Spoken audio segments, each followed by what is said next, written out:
you can't really pause. Because like once you pause, you're in trouble.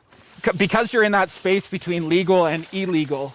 And it's not always super slick, but that's okay.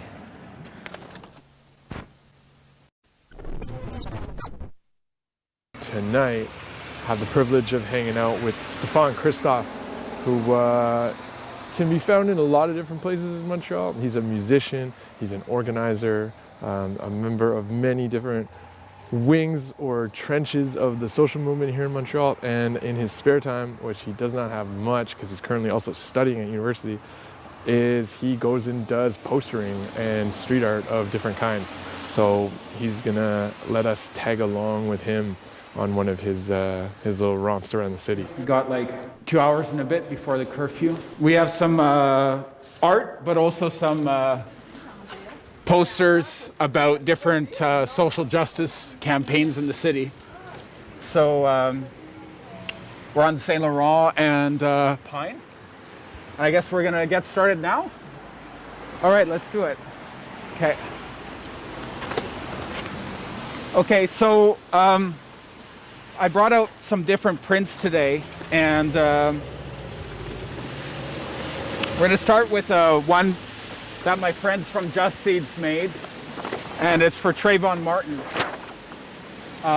This is part of the ongoing campaign for justice, and Trayvon's case was one of the first cases that launched the Black Lives Matter movement. And this was printed in New York City, actually. I think that it's important that we remember the names and say the names. So this is a silk screen by members of the Just Seeds Artist Cooperative. And we got to get it wet so that it stays up. And yeah, so hopefully this will allow a few people to think about this case, think about it, and we can just keep moving. So I think like the street art situation is basically like, the idea is that these streets are not owned by corporations, in the sense that the visual language that is shared is usually through ads, through billboards. But in this case, what we're trying to do is say, well, we also want to have street art up, which is a way for social movements to express their demands. So it's always a challenge to find the good spots. You don't want to mess with Montreal Granny. No, I don't. So we're gonna keep moving. No. So you try to respect the graffiti artist in some way. What's your feeling on putting it over top of graffiti? Well, I think that tags jam off each other often, right? So I think like this, I wouldn't go over graffiti, but I definitely think that nothing's permanent on the streets. Like, I don't expect that nobody will ever touch the art that we put up. You know what I'm saying? So it's a process, and I sort of see it as a dialogue. It's like a political discussion, right? Because there's a constant debate in politics and in the city, and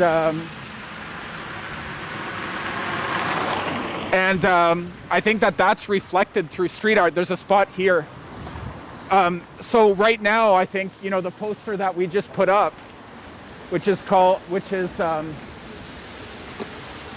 Trayvon Martin, is speaking to the movement right now against police violence. And I think, you know, Trayvon's case, it's over 5 years ago now. And I think it's always important for us to not forget the names, but also to see how movements evolve, right? Because the justice hasn't been served in this case, right? So we have to keep talking about it. And here in Montreal, we're not removed from what happens in the United States. There are similar systems that affect this city also. So I'm just going to try to get out this other print, which a friend of mine made, which is a print that was printed actually very recently. And this is Justice for Joyce print. So again, this is an attempt to talk about the importance of remembering those lost.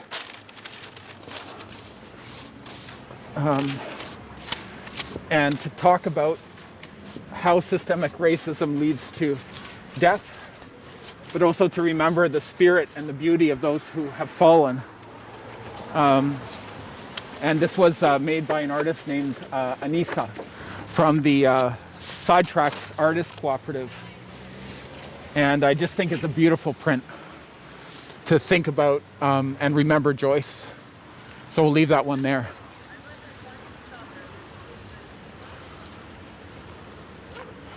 So we can find a spot for the next stuff, and hopefully some people can photo that one. So the next thing is to say that it's a bit stressful, right, to do street postering and street art, because this is outside the norms. But the reason I'm doing this publicly is because I think that political debate happens on the streets, and we can talk about protests, we can talk about demonstrations as important expressions of that, but street art and street posters are also part of that process. And you know, I think as time goes on, often street art is romanticized when it becomes celebrated by mainstream institutions, which is fine, but there's all that space in between. And in between is what we're doing right now, right? Which is, we have a bag, we have some paste, and we're going for it. So I think that, you know, I just want to explain what this is. It's just basically hot water and flour. And I whisk it. So I boil water, and then I put in bleached flour, and then I whisk it. And then I carry it in a shopping bag. So, you know, if the cops come around, just keep on walking, right? So because postering is sort of in the legal gray zone between legality and illegality, because there's been some cases that have been won to declare that this is a freedom of expression issue. And I think that that is a very important and ongoing debate. But what I'm doing by sharing this with you here today is to say, I'll do this publicly and put my name to it, and I'm okay with that. There's a lot of great street artists in the city, but I guess my small contribution is also to say that as a community organizer who also puts up street art, I want to stand by it and stand by the process. So, yeah. So we can keep looking for spots, but we might want to go up here, because I can just say, I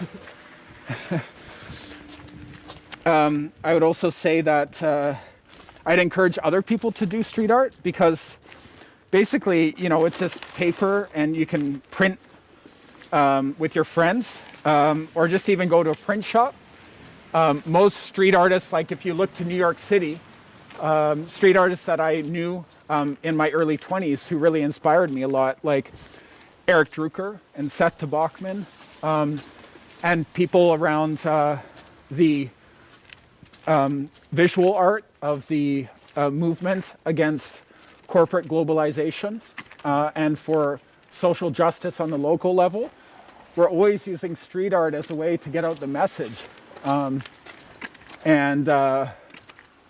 I think that it's a very important tool. So I think this is, so you sort of have to gauge where's the good spot, you know, where's okay, where's the social lines, I don't even know. It's sort of, we can keep looking. But yeah, these artists like from New York, right? Like if we think about, you know, the Lower East Side of New York or Brooklyn, those artists that tried to mix street art with social movements and protest. So that's sort of, you know, in one tiny way, that's what I'm trying to work on here.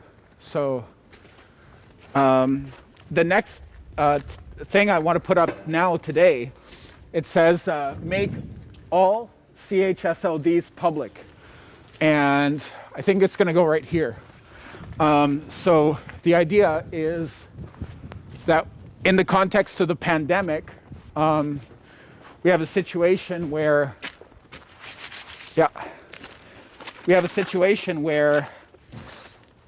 a great number of deaths occurred within CHSLDs. And those are basically the places where elderly people are living. And I was going to say cared for, but often they're not cared for. So this one's a little bit complicated to get going, but I'm going to work on it. One of the things I find being out on the street is it's about momentum, right? Like you can't really pause, because like once you pause, you're in trouble. In the sense that because you're in that space between legal and illegal, you got to keep it going. And it's not always super slick, but that's okay. So we're basically what I wanted to say with this piece. And also, I think it's cool to show you this, because to show you that it's not always smooth, there's a process here. So this one is going to say, make all CHSLDs fully public. And I think that this is important to say because it brings up a lot of issues about the MAKE, the public and private versus private healthcare, and the fact that a great number of the deaths took place in privately run CHSLDs. You know, we're not just talking about statistics here. We're talking about people losing their family members, right? And the reason what I hope, you know, small street lettering like this does is to say, well, you know, I want to share this online afterwards, but also to say that this debate is ongoing, and the CAC in Quebec sort of was hiding from this issue, you know?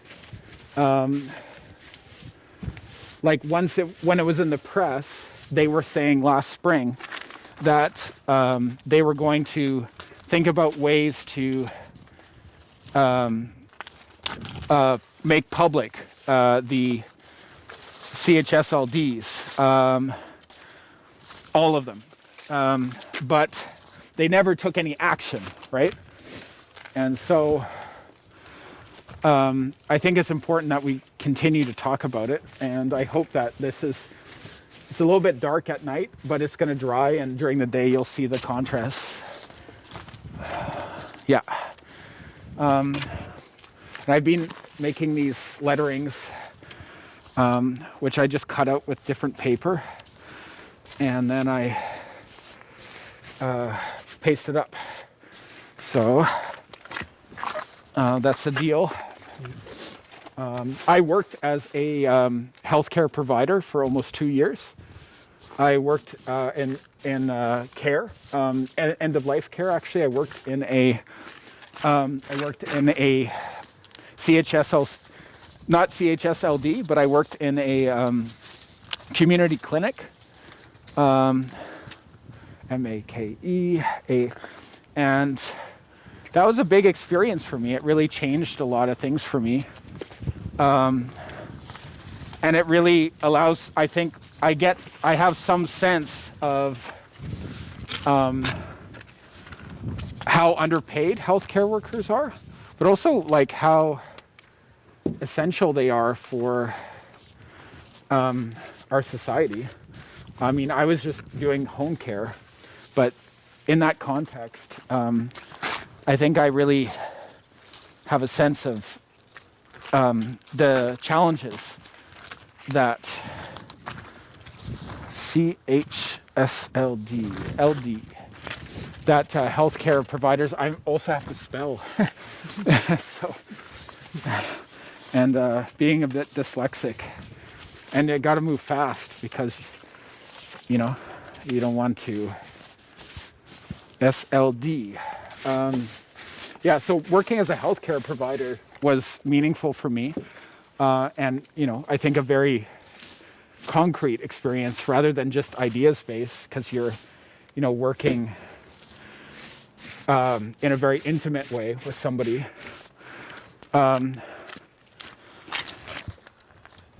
So I really, I guess I could say I really admire people who work during the pandemic in healthcare. And I've been there, cleaning and bathing and going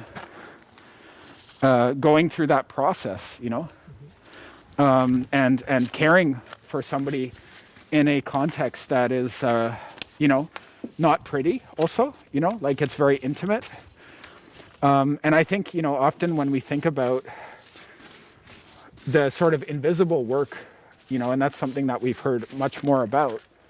The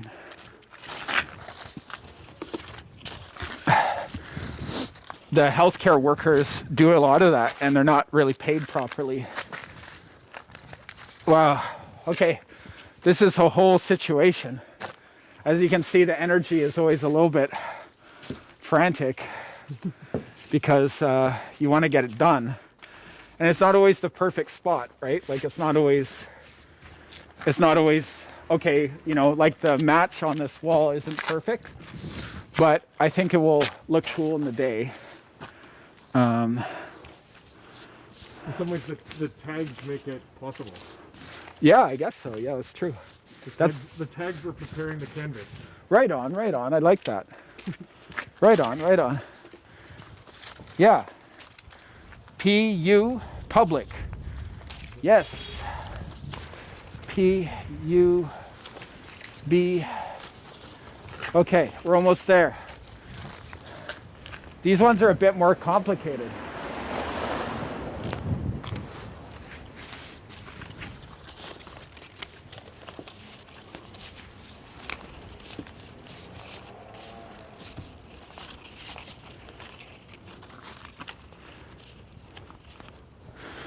Okay, we're almost there.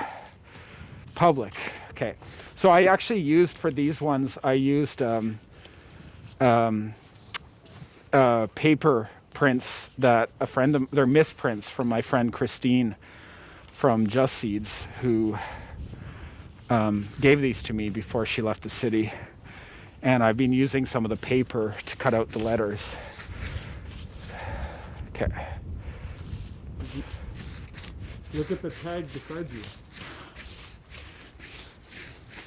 Right on, right on. Excellent. Public, public, okay. Okay, PUB.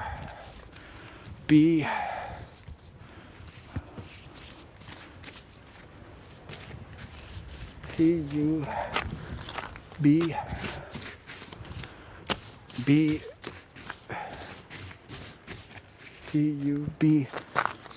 It's been a few times that I have to go back and respell things because I don't get it right. Yeah. But trying to be good for PUBL.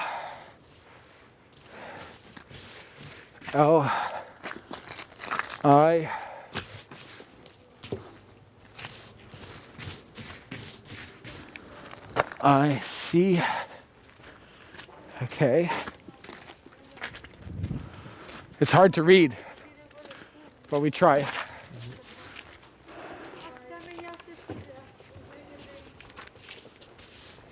Okay.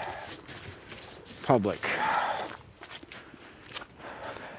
Okay. So, there's that, and okay. So I'm going to keep trying that one, but we did an effort there. We have more stuff to print.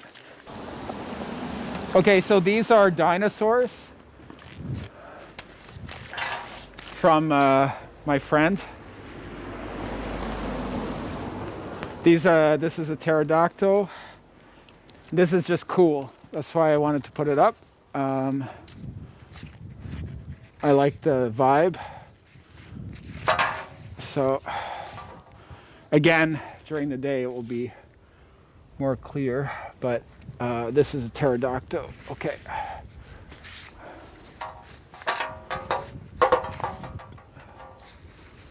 Okay, so that's good. Okay.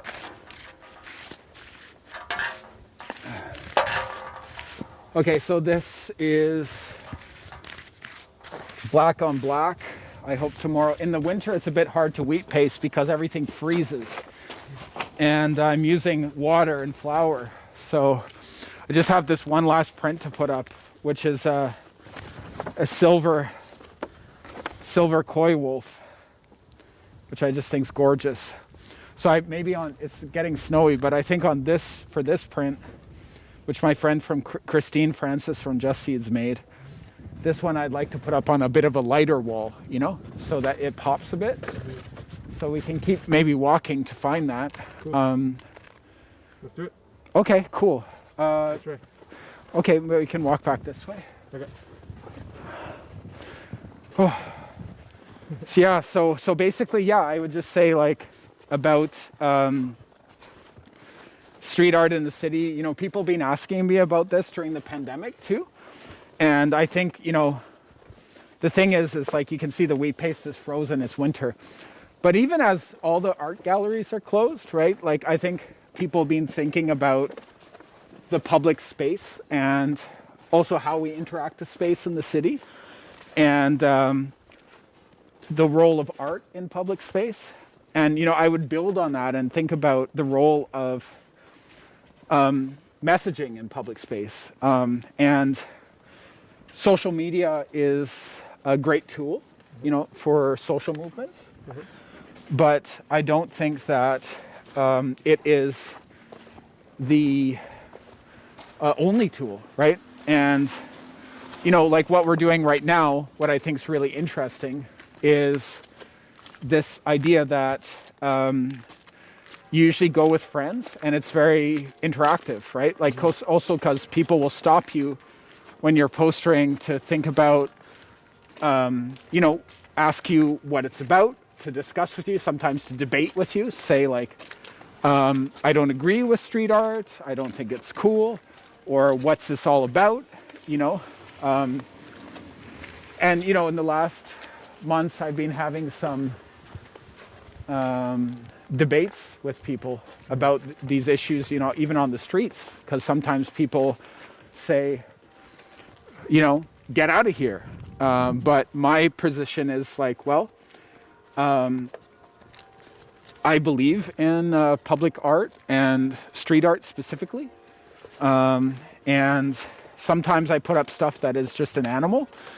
And sometimes I put up stuff that is very specific about a campaign, you know, like something that is very relevant to a contemporary debate that we're facing as society.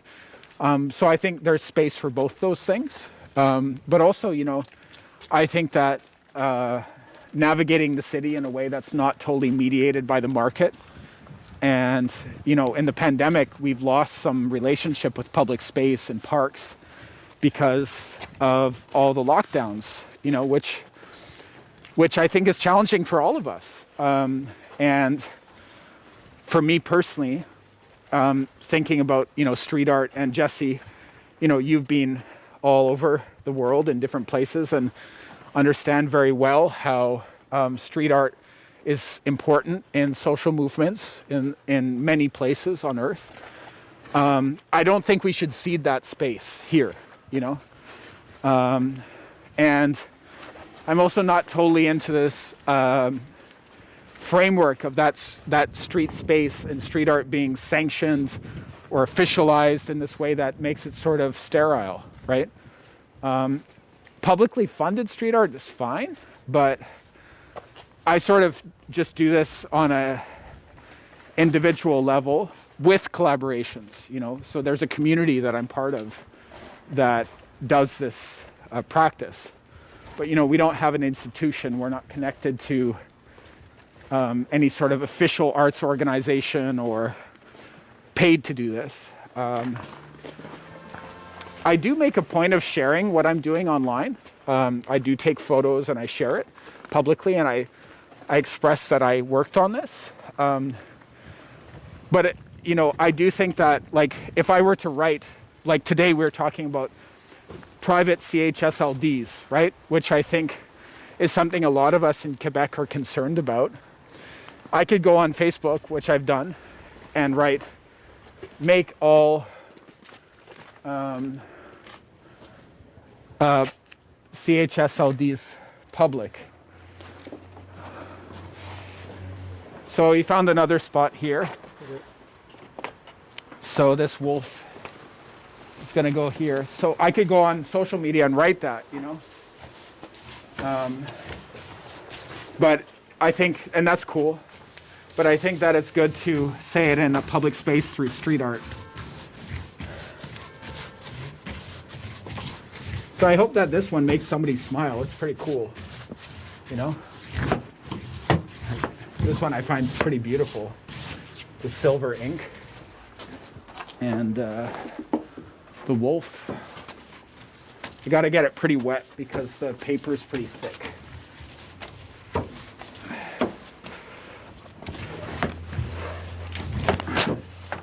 So we're lucky today it's not like minus 20. So when it's super cold, the wheat paste just freezes right away. But today it should be pretty good. So that's just a koi wolf. And yeah. So my friend Christine printed that. Cool. We good? What's a koi wolf? Koi wolf. It's like a city wolf. I think it's sort of like a coyote. Yeah. And a coyote's like a coyote? You got it.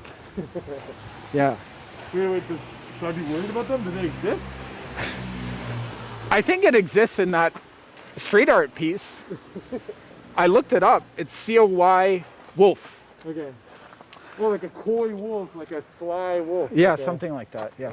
Yeah, like a city-wise wolf. Yeah. Gotcha. Okay, so that's all you got? That's it. Okay. Do you want to do like a few questions Yes. to wrap it up? Yeah, this is a good location, I think, Yeah, right? so? Okay, let's just do it What- here. Well, I don't want to get Yeah, we don't want. So I'll stand on this side. Sure, yeah. Great. Did you want to do it without the mask for this part? Or Sure. how do you feel? Totally fine. Okay. So, Hey. hey, thanks for that. Yeah.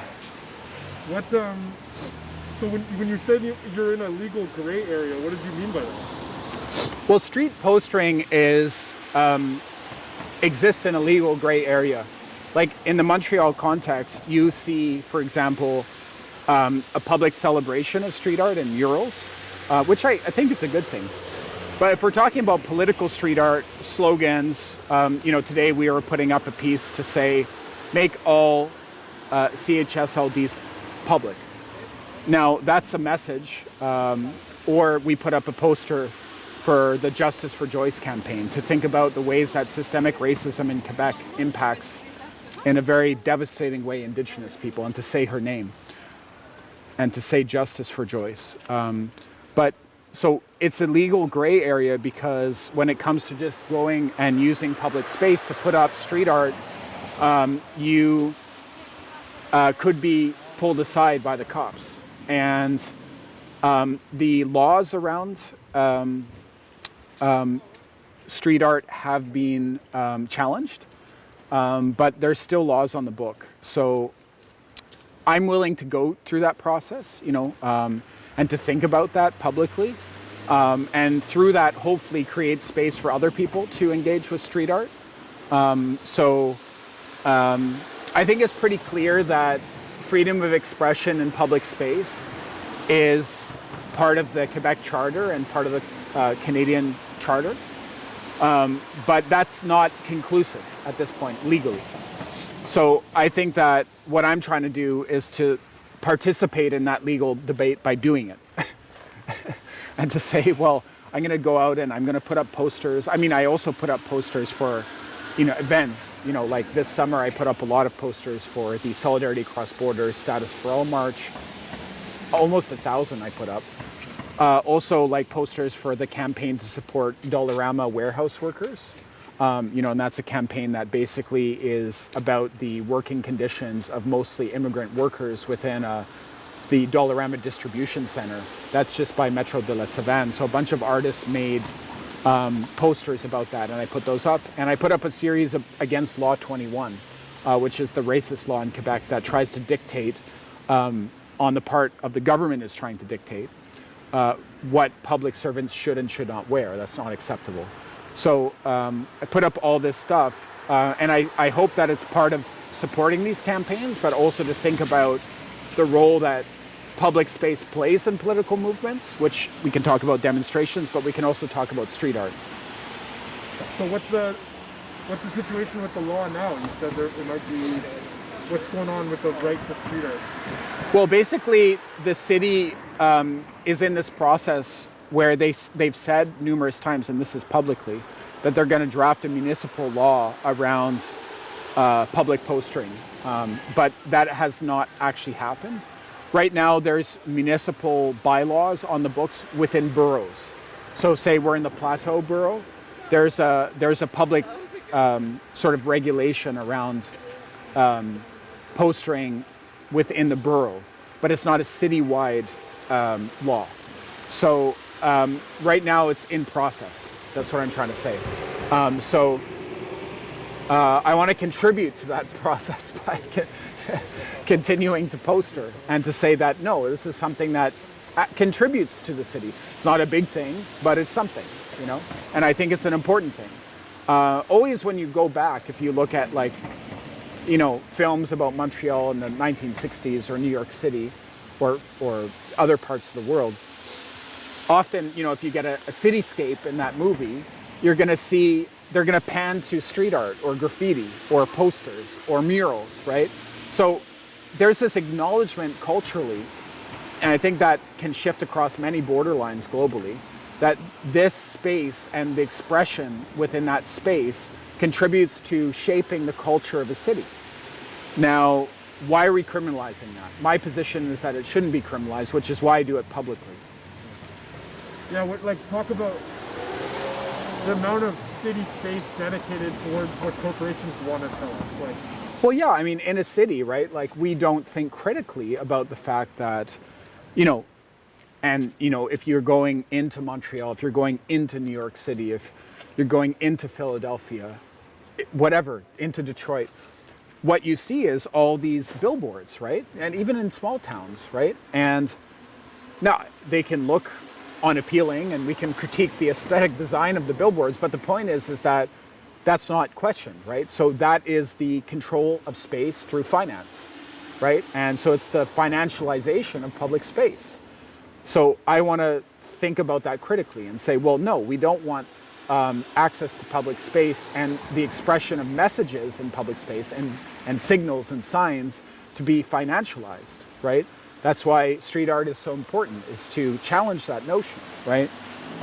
Because all of this discussion in public space, billboards and ads, they're all signals, they're all signs, and they all shape our consciousness and our sense of identity. And so I think that non-corporate expressions in this space are really important for having a counterpoint and also to challenge that notion that public space is owned, We know that water shouldn't be owned. We know that air shouldn't be owned. That the depths of the earth shouldn't be owned. But I mean, also, you know, and it's not as dramatic as that, but the public space in our city also shouldn't be owned. You know, we make this space together, and street art is one small part of creating the sense of public space and the sense of identity for that public space. Have you ever had an issue with an owner of a store or something who comes out and isn't happy with what you're doing? Or? Yeah, of course. I mean, a lot of times people challenge me when I'm putting up street art, both random individuals, people who identify as owners of particular buildings. I mean, I have no way of verifying if they actually are the owner or not. I mean, but at this point, you know, I'm now talking with you in 2021. I've been putting up street art in the city since 2000, so that's 21 years. So at this point, you know, I'm putting up posters for protest movements, and at this point, I just fundamentally believe that, you know, it's not a huge thing, but it's something I do, and I use flour and water, hot water, to make my paste. I mix it, whisk it with a baking whisk. I go out and I put it up. Now, the way I do street art, and I'm not saying other people should or shouldn't do it this way, I put flour and water. It doesn't stay up forever. It's going to be like, you know, maybe a month max. Eventually the rain washes it off. And you know, for me, the way I think about it is like it's a message. It's not permanent, right? Like just the way that ideas shift and change, right? Like in ourselves, in the motion of a political debate in our society or within our community, you know, it's not permanent. So when people ask me and question me in terms of putting up street art, I say, you know, basically the way I take it is like, well, you be you and I'm going to be me.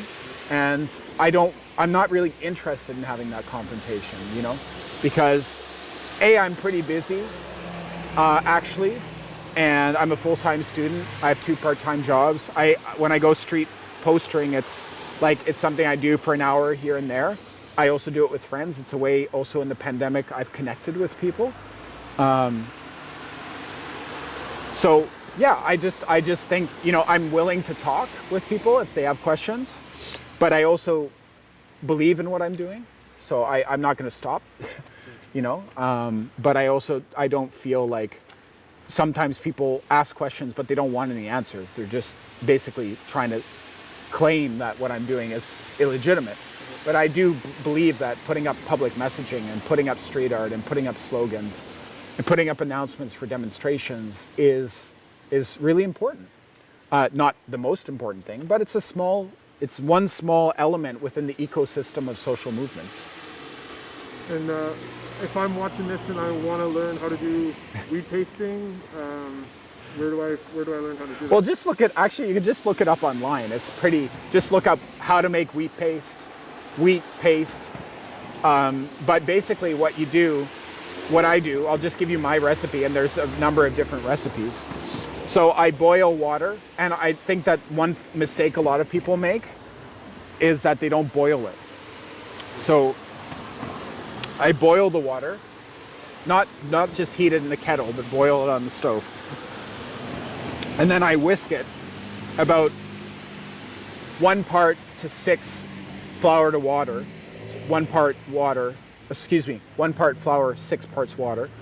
And then I whisk it until it sort of, something activates with the hot water and the bleached flour. And I use bleached flour so it doesn't leave this film on top of the paste. The paste sort of is more transparent for some reason. I think because of the bleach. So, yeah, so basically that's, and then I bring it out in a shopping bag, and I have a brush. Yeah, so I just have like a brush. This is like I think it's used mostly for putting up wallpaper. And then I carry it around, you know, in the bag. And that's it. Cool. Yeah. Anything else you want to say about it? Well, right on. And it's good to share some ideas about street art, and I think the more people trying stuff is good. It's good to be out in the city, and I would encourage people, if you want to try it, to go with friends and to look up the issues and to look up how to do it. And thanks so much. Cool. Thanks, man. Is that okay? Yeah, it's great. Yeah. Like, I do believe in the power of, okay, that's good, grassroots organizing. Yeah.